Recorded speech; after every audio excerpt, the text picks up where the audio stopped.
Bom, antes de eu continuar essa nossa terceira parte, eu quero deixar assim bem claro, pessoal, que se vocês tiverem alguma dúvida, se vocês não entenderem algum termo, alguma coisa que eu coloquei, por favor, me procurem. Todos têm meu WhatsApp, o grupo, para que a gente possa esclarecer, né? E não ficar com nenhuma pendência, porque depois nós já vamos para outro assunto e eu não quero deixar nada assim na dúvida para vocês. Então, por favor, me perguntem, tá? Se ficou alguma coisa que eu não esclareci, que vocês não compreenderam, por gentileza, ou no particular ou no grupo, tirem as dúvidas comigo.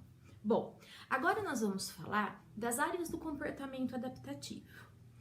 Então, a pessoa com deficiência intelectual, ela precisa ter, segundo a Associação Americana de Deficiência Intelectual, pelo menos 2 áreas comprometidas. 2 dessas áreas. Essas áreas também, elas vão ajudar a graduar esse nível de deficiência. Então, volto a dizer das APAES, não é? Nas APAES, muitas vezes, eles têm praticamente todas. Por isso que eles são considerados alunos severo-pervasivos. Eu vou citando para vocês agora um por um, certo? Então, a primeira área do comportamento adaptativo é a comunicação. Comunicação não significa apenas a fala, mas é sempre pensar no objetivo da comunicação. Eu conseguir ou não me expressar, passar a mensagem de forma adequada.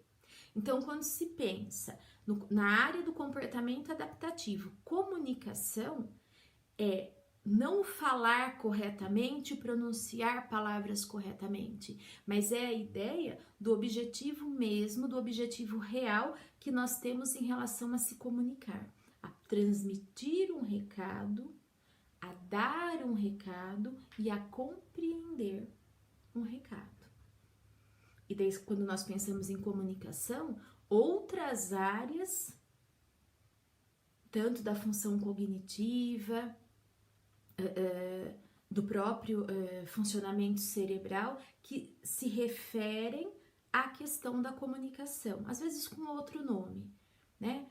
Pode ser linguagem, pode ser a verbalização, mas uma área é a comunicação. Lembrando sempre que comunicação não é apenas não falar na linguagem formal, certo? A segunda área é o autocuidado. Quando nós pensamos em autocuidado, pessoal, ele vai desde o cuidado com o corpo, cuidado com higiene, cuidado com seus próprios bens, com seus próprios pertences. E se nós desmembrarmos essa questão de autocuidado, quando adolescentes, a pessoa que tem o autocuidado, a área do comportamento adaptativo, autocuidado comprometido, muitas vezes devido a essa questão, eles se envolvem facilmente na questão até de drogas, porque ele não sabe se aquilo faz bem ou não para ele, faz mal ou não para ele. Uma ingenuidade em relação a essas questões. Então, o autocuidado não é simplesmente roupa limpa, certo? E a comunicação não é simplesmente falar num linguajar padrão. É muito, muito mais que isso. Se vocês tiverem curiosidade em procurar, não é? As áreas do comportamento adaptativo, eu posso até postar para vocês, elas são imensas. Aqui é o nome, os 10 nomes que são dados para ela, mas a explicação em relação a tudo isso é imenso. Eu vou postar para vocês terem conhecimento. Depois, o terceiro é a vida no lar. Vida no lar. Vejam que importância isso, não é? Quando eu falo para vocês de APAE, atividade de vida prática e atividade de vida diária, é dentro da compreensão de questões assim também. Como que eu faço um lanche para mim? Eu tenho condições, se eu tenho muita fome, de pegar um achocolatado e misturar no leite? De pegar um pão e cortar com a faca, trazendo segurança? Vejam como, pessoal, que a deficiência intelectual, ela não é só aprendizagem acadêmica. Sabe? Ela não é só isso. Olha quantas coisas que são avaliadas para se saber se a pessoa tem a deficiência ou não. Então, a vida no lar traz tudo isso. Eu levanto e eu arrumo a minha cama, eu tenho condições disso, de pegar a minha roupa. Lembrando sempre, todas essas questões é o comprometimento que a pessoa tem ou não em realizá-las, mas sempre se isso foi desenvolvido. Nós temos pessoas, dependente da classe que nós damos aula, que nós trabalhamos, que nunca arrumou uma cama. Mas não é porque ele não arruma, porque ele não tem condições intelectuais de fazer. Ele não arruma porque isso não foi desenvolvido para ele. Depois, as habilidades sociais. A habilidade social, ela vai desde o cumprimento de regras, que eu sei que a escola se preocupa muito com isso, até a forma como eu me comporto frente às pessoas, como eu entendo os meus direitos e os meus deveres. Tudo isso é habilidade social. Muitas pessoas com deficiência intelectual, eles acabam frente a pessoas diferenciadas, a pessoas estranhas, fazendo graça, né? Tendo um comportamento inadequado para o momento, ou se isolando. Então, habilidade social e depois desempenho na comunidade, que é a quinta, tô ticando aqui para não esquecer de falar nenhuma para vocês. Eles têm um vínculo muito grande. Desempenho na comunidade. Como que eu me comporto, como que eu convivo frente aos bens sociais, aquilo que é público, aquilo que é coletivo. Eu costumo colocar aqui como exemplo das habilidades sociais, que é a quarta, e do desempenho na comunidade, que é o quinto, situações quando você chega, vou falar de novo aqui da PAI, quando você chega numa PAI, numa escola de educação especial exclusiva, qual que é o comportamento deles frente a gente? Eles ficam agitados, eles querem às vezes fazer graça, ou vai ter aqueles que não vai perceber que a gente chegou, não é? Da mesma forma numa sala de recurso.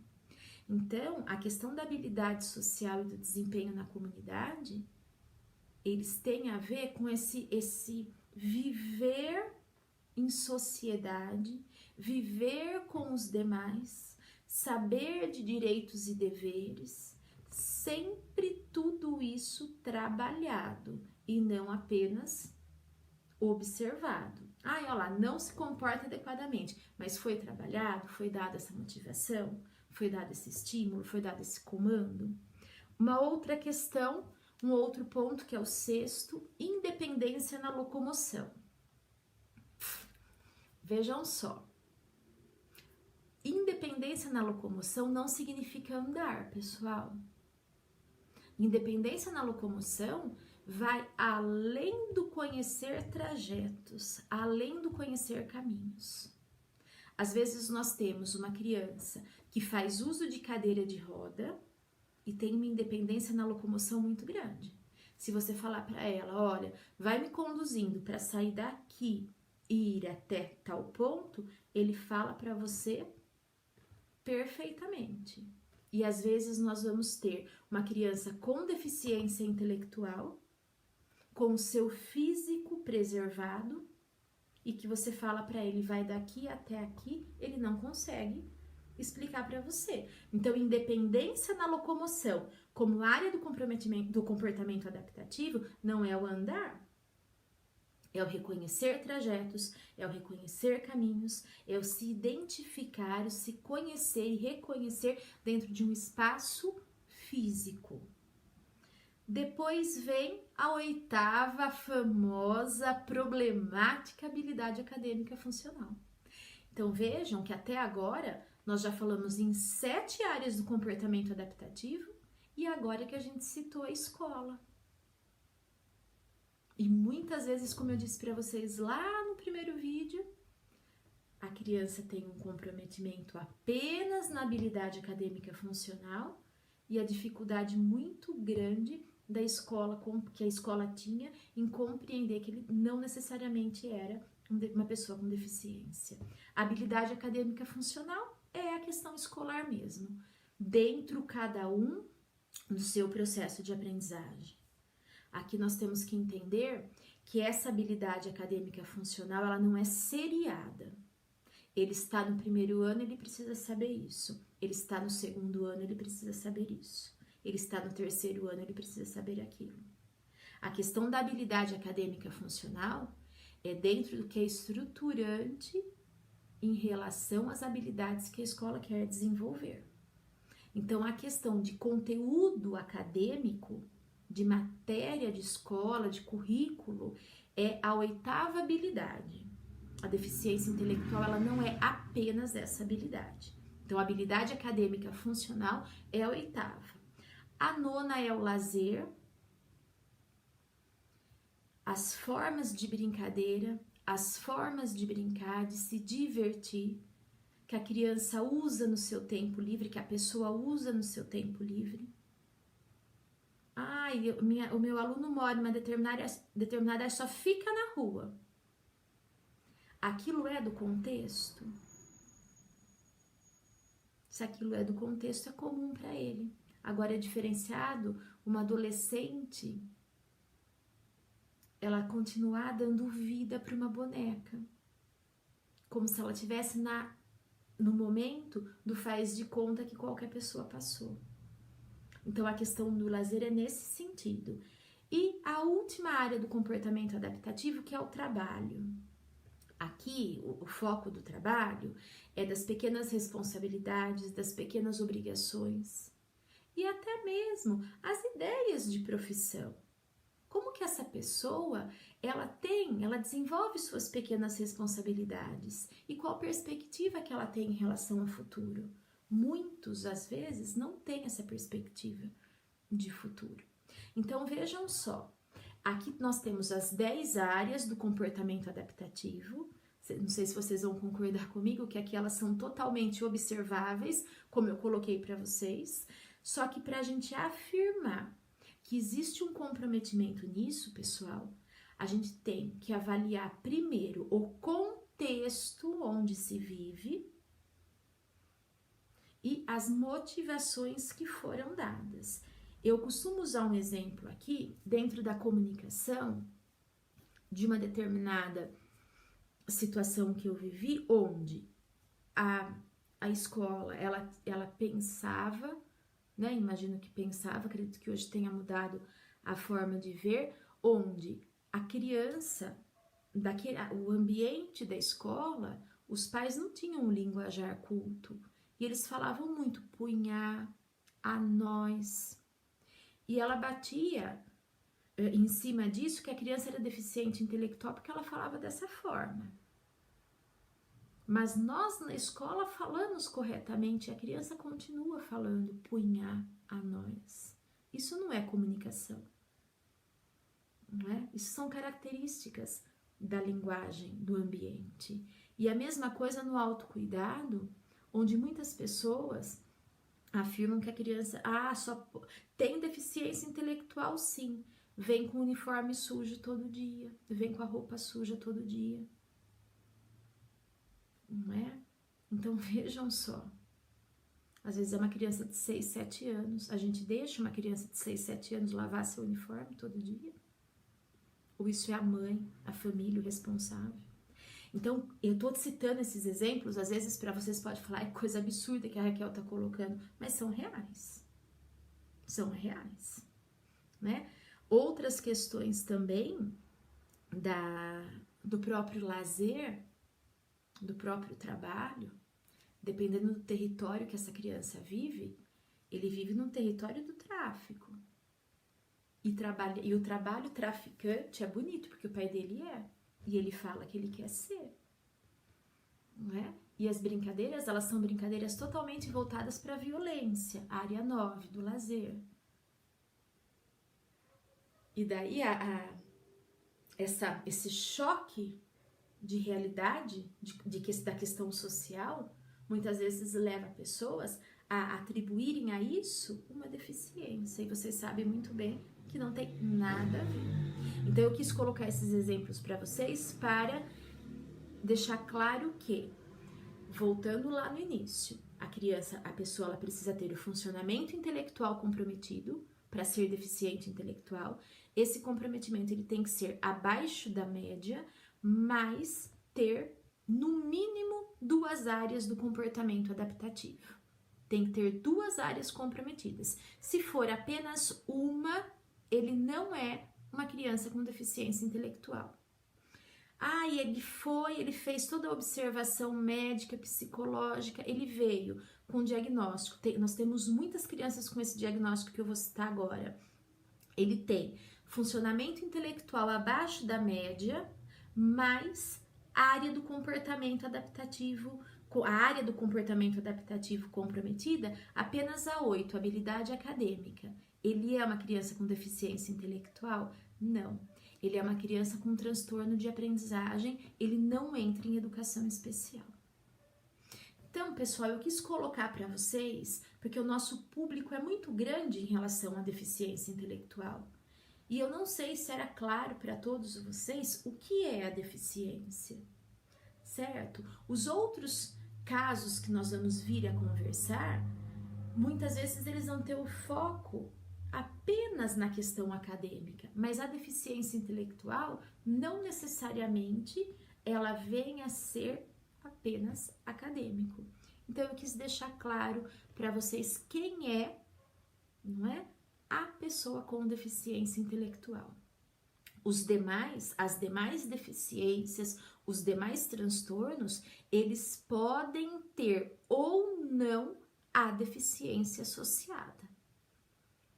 Certo? As demais deficiências, ou até mesmo o autismo, ou, né, os transtornos de aprendizagem, eles podem ter deficiência intelectual associada ou não. A pessoa pode ter apenas a deficiência, ou ter a deficiência e ter o autismo, ou ter a deficiência e ter uma dislexia. São situações diferenciadas, são diagnósticos diferenciados. Então, esse é o nosso público com deficiência intelectual. Quando nós temos esse aluno, ele vai ter necessariamente o funcionamento intelectual abaixo da média e algumas dessas áreas comprometidas. Nem sempre vão ser todas iguais. Nós temos 10 áreas, uma pessoa pode ter a área 1 e a área 4, o outro pode ter a área 2 e a área 10, não é? Então, isso prova pra gente que em nenhum momento, em nenhuma condição nós somos iguais. Dentro dessa normalidade ou dentro do campo das deficiências. Cada um é único. E esse olhar único, hoje a escola não pode deixar de ter, não é? Na individualidade, no particular de cada um. Então aqui eu quis colocar para vocês um pouquinho sobre a deficiência intelectual, espero ter esclarecido e como eu já disse, qualquer dúvida me procurem por favor. Um grande abraço para todos vocês.